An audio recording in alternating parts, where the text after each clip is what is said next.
Assalamualaikum warahmatullahi wabarakatuh. Halo anak-anak, selamat datang di video pembelajaran matematika kelas 5 bersama saya Vivin Rianti SSI SPD. Pada video kali ini saya akan membahas materi tentang pengumpulan dan penyajian data.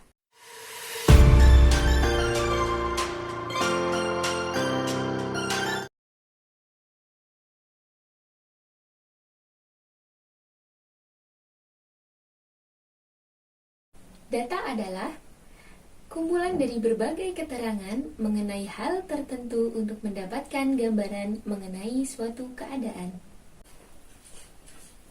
Jenis data ada dua. Yang pertama, data kuantitatif.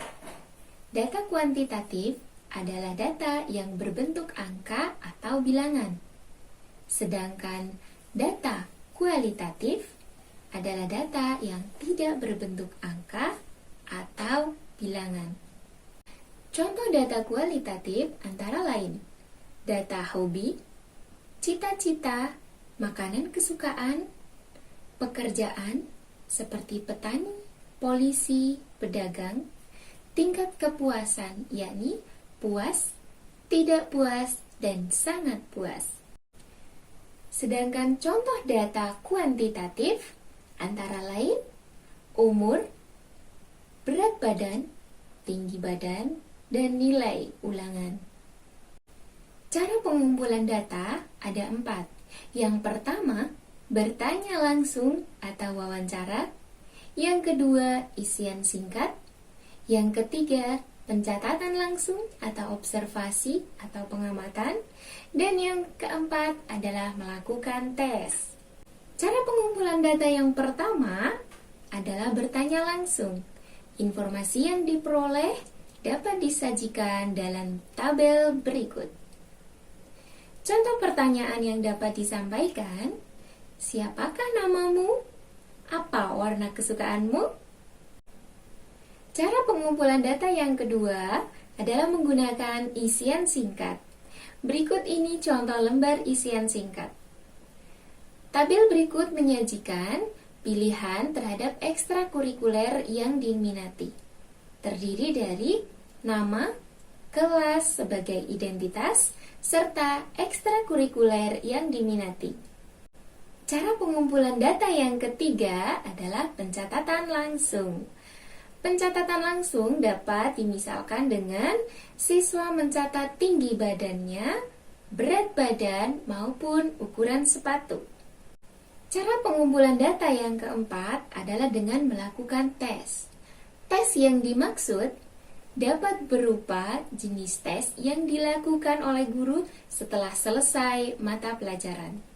Setelah melakukan tes, guru memperoleh data berupa nilai akhir yang dapat digunakan untuk menganalisis pembelajaran. Anak-anak hebat, selanjutnya kita akan belajar cara membaca dan menafsirkan sebuah data. Membaca dan menafsirkan data bentuk tabel dengan contoh tabel sebagai berikut. Cara membaca datanya adalah yang pertama, siswa yang mendapat nilai 6 sebanyak 5 anak. Siswa yang mendapat nilai 7 sebanyak 6 anak. Siswa yang mendapatkan nilai 8 sebanyak 6 anak. Dan siswa yang mendapatkan nilai 9 sebanyak 3 anak. Kemudian, cara menafsirkan data. Yang pertama, jumlah siswa adalah 20 anak. Yang kedua, nilai ulangan matematika yang tertinggi adalah 9. Yang ketiga, nilai ulangan matematika yang terendah adalah 6. Yang keempat, nilai ulangan yang paling banyak diperoleh adalah nilai 8. Dan yang terakhir, nilai ulangan yang paling sedikit diperoleh adalah 9. Cara membaca dan menafsirkan data bentuk diagram. Yang pertama, untuk piktogram seperti berikut. Pada piktogram berikut, terdapat beberapa nama bunga dan banyaknya tangkai bunga yang dilambangkan dengan satu bunga sebagai 10 tangkai. Maka, cara membaca datanya adalah yang pertama, banyaknya bunga anggrek adalah 30 tangkai. Yang kedua, banyaknya bunga mawar adalah 40 tangkai. Banyaknya bunga melati adalah 30 tangkai. Sedangkan banyaknya bunga Kamboja adalah 20 tangkai. Untuk menafsirkan data, yang pertama, bunga yang paling banyak adalah bunga mawar. Dan bunga yang paling sedikit adalah bunga Kamboja. Selisih antara bunga melati dan bunga Kamboja adalah 10 tangkai. Cara membaca dan menafsirkan data untuk bentuk diagram yang kedua adalah diagram batang sebagai berikut. Pada diagram batang sebagai berikut, cara membaca datanya adalah siswa yang mendapatkan nilai 5 sebanyak 4 anak. Siswa yang mendapatkan nilai 6 sebanyak 10 anak. Siswa yang mendapatkan nilai 7 sebanyak 3 anak. Siswa yang mendapatkan nilai 8 sebanyak 8 anak. Dan siswa yang mendapatkan nilai 9 sebanyak 5 anak. Untuk menafsirkan data, yang pertama, nilai yang paling banyak diperoleh adalah 6.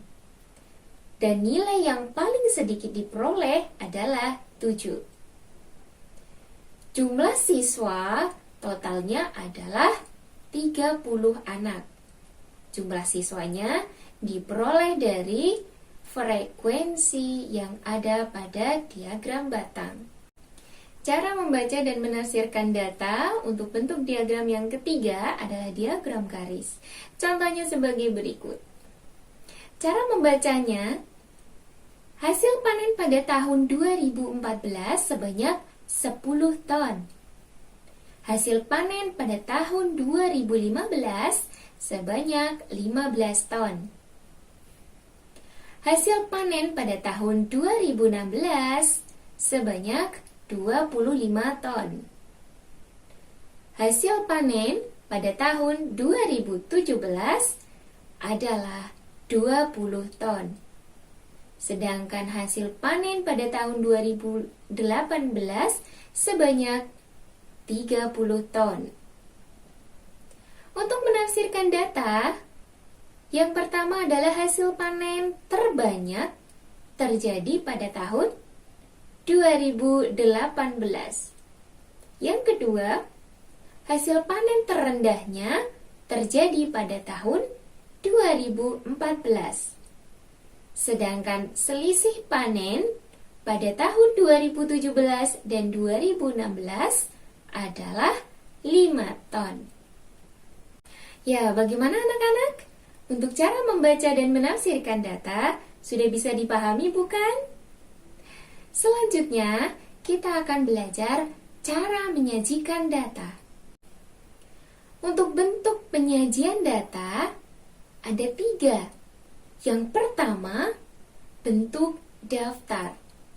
Yang kedua, bentuk tabel. Dan yang ketiga adalah bentuk diagram. Sedangkan untuk bentuk diagram, ada diagram piktogram diagram batang, dan diagram garis. Bentuk penyajian data yang pertama adalah bentuk daftar. Tampilannya sebagai berikut. Bentuk penyajian data yang kedua adalah bentuk tabel, dengan contoh sebagai berikut. Tabel berikut dapat dihasilkan dari daftar nilai yang sudah diurutkan, kemudian disimpulkan menjadi beberapa kategori. Bentuk penyajian data yang ketiga adalah bentuk diagram. Diagram yang pertama adalah piktogram dengan contoh sebagai berikut. Bentuk penyajian data yang ketiga, bentuk diagram untuk diagram batang. Ada dua diagram batang yang dapat disajikan. Yang pertama adalah diagram batang vertikal dengan contoh sebagai berikut. Sedangkan untuk penyajian data bentuk diagram yang berikutnya adalah diagram batang horizontal dengan contoh sebagai berikut. Bentuk penyajian data untuk bentuk diagram yang terakhir adalah diagram garis dengan contoh sebagai berikut.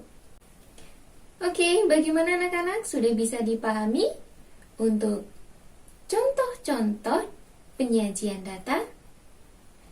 Selanjutnya kita akan membahas contoh soal agar kalian dapat lebih memahami bagaimana cara pengumpulan dan penyajian data. Pada contoh berikut, hasil ulangan siswa kelas 5 adalah sebagai berikut. Kemudian, perintah yang pertama adalah urutkan data di atas dari data terkecil ke terbesar. Kemudian yang kedua, sajikan data tersebut dalam bentuk tabel, piktogram, diagram batang, dan diagram garis. Setelah kita mengurutkan data dari terkecil sampai bilangan ke terbesar, selanjutnya dapat kita sajikan dalam bentuk tabel dengan cara menghitung beberapa nilai yang sama.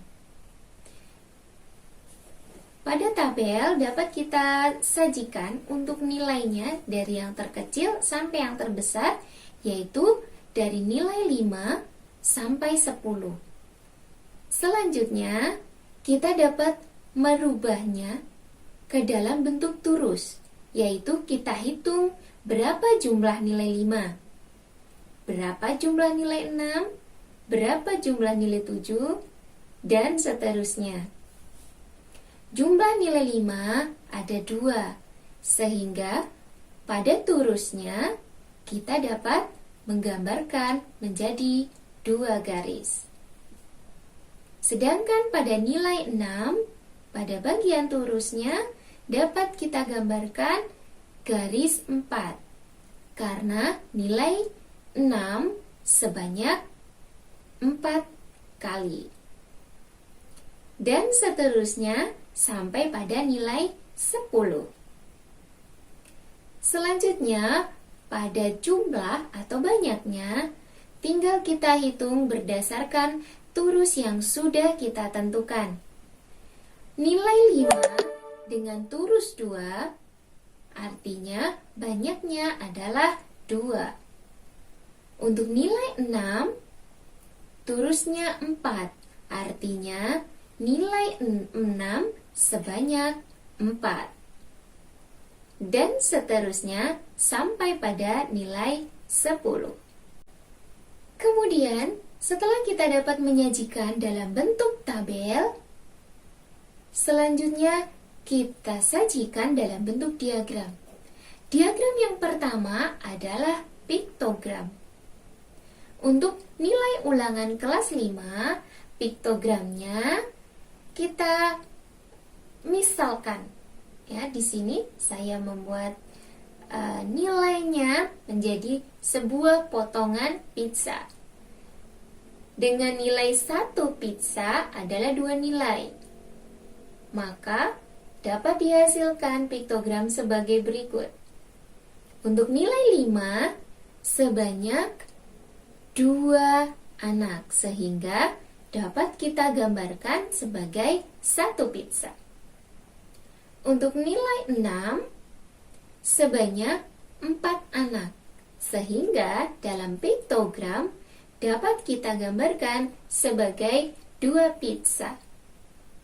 Untuk nilai 7, sebanyak 4 anak, sehingga dalam piktogram dapat kita gambarkan sebagai 2 pizza. Begitupun seterusnya sampai nilai ke-10. Untuk penyajian diagram selanjutnya adalah diagram batang. Dari nilai yang sudah kita urutkan, kita sajikan ke dalam bentuk tabel, maka selanjutnya dapat kita sajikan dalam bentuk diagram batang sebagai berikut. Pada bagian vertikal adalah jumlah atau banyaknya nilai, sedangkan pada bagian horizontal adalah nilai. Untuk nilai 5, sebanyak 2 anak, sehingga tingginya nilai 5 berada pada angka 2.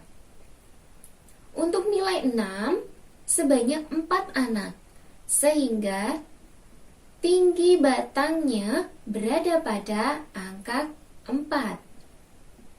Untuk nilai ke-7, sebanyak 4 anak, sehingga tinggi diagram batangnya berada pada posisi 4. Dan begitu seterusnya sampai pada nilai ke-10. Untuk penyajian diagram yang terakhir adalah diagram garis. Diagram garis dapat kita peroleh dari nilai yang sudah kita urutkan atau tabel sebelumnya, atau juga dapat mengacu pada diagram batang yang sudah kita peroleh sebelumnya. Bentuk diagram garis adalah sebagai berikut.